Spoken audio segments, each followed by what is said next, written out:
బంధం లేదు. ఎందుకంటే ఈ ప్రపంచం ఉన్నన్ని రోజులు లేదా ఈ లోకం ఉన్నన్ని రోజులు కవులై జీవిస్తున్న ప్రతి వ్యక్తిలో అది మిననమై నీలమై నిలిచిపోయి ఉంటారు. ఇది జీవిత సత్యం.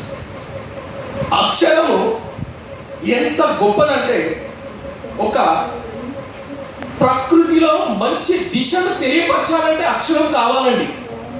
అక్షరము ఒక జ్ఞానము, అక్షరము ఒక దిశ, అక్షరము ఒక మార్గం, అక్షరము ఒక ఆలోచన, అక్షరము ఒక మహాజ్ఞాని.